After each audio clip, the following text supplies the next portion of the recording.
Hey there, and welcome to this episode of Consciousness Empowerment. I was about to drop an F-bomb right there, but I want to keep it as it is right there, as it is shown on the video. So today I'm going to talk about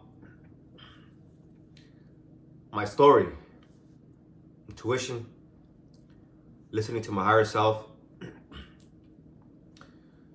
So my story is powerful because it exemplifies how to use your imagination. When I was in prison, that was in 2008 to 2010. I did 2 years for robbery. So I robbed like two guys. Me and my cousin robbed two guys. We went up to two guys and forced them to give us their money. If they didn't give it to us, we would beat them up, right? So I got convicted.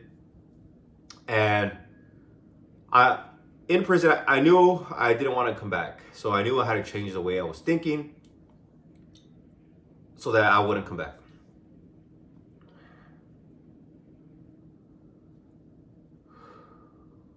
I just realized I have a candy in my mouth. However, back to the story. I would visualize before going to bed, I would visualize myself being in school, like being in a classroom and like being like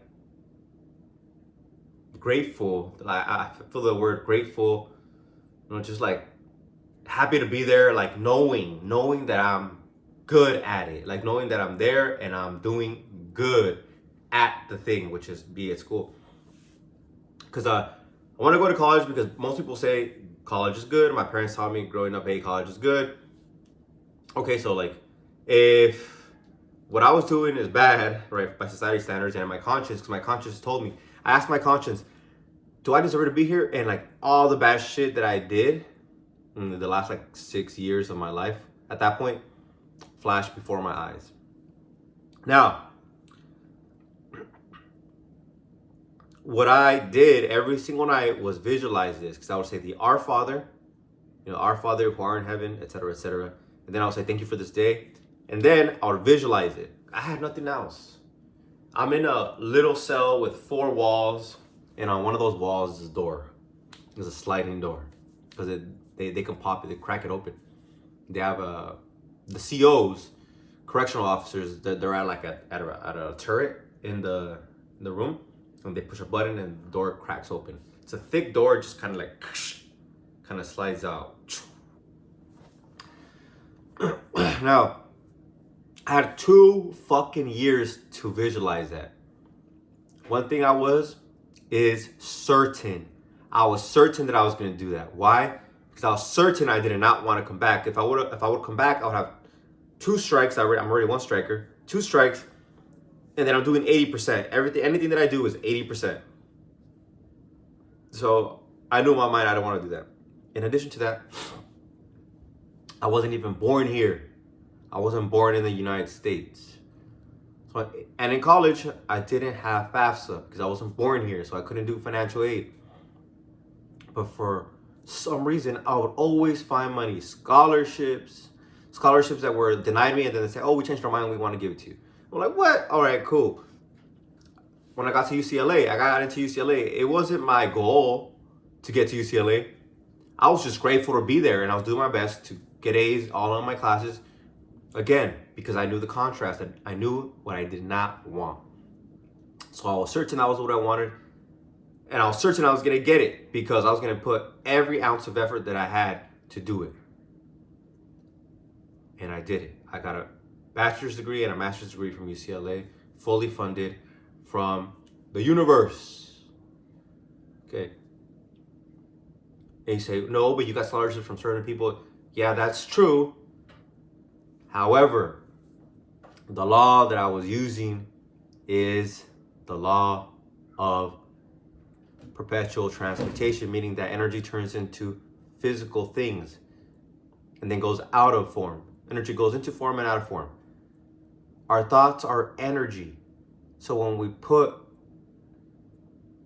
our thoughts into form, we form an image, and do that over and over again, let's say for 2 years,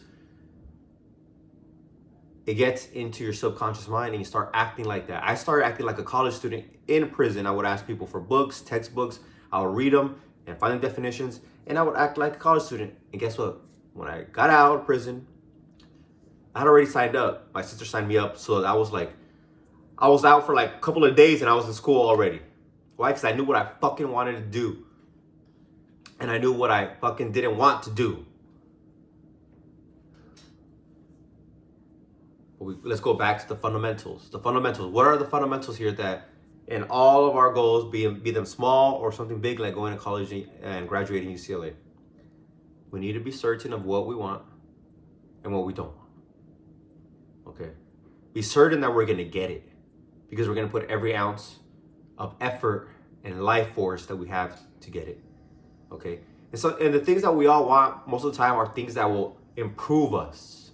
You're here because you want to improve. You want to improve your life. And that is virtuous. That's the way the universe operates. So, claps for you. And last, we need to have discipline and dedication. Discipline and dedication. Discipline and dedication. Just like a boxer boxes, just like a college student writes 1 page for every essay. Whatever it is that you're going to do, have the discipline to be a master at it. And again, there's fundamentals in there too. There's fundamentals in everything. So impress your subconscious mind using your imagination over and over and over again. Okay. But make sure it's something that you want. You're certain about it, that you want it. Certain that you're going to get it. And then be disciplined and dedicated. That's my story. That's one of the biggest manifestations I've ever made. At least all manifestations are just manifestations, but because it had to take 4 to 8 years to get those degrees. I got a BA, a bachelor's and a master's. So that's why I say, but it's all manifestations they just are. Don't think of them big or small. They just are manifestations. You want it, you'll get it. I hope you like this one. Until next time, peace. Make sure you like, comment, and subscribe. Tell me about your story about when you visualized, took action, were certain, were committed, and dedicated. Make sure to get more resources. If you want more resources, check the description below. Peace, and I love you.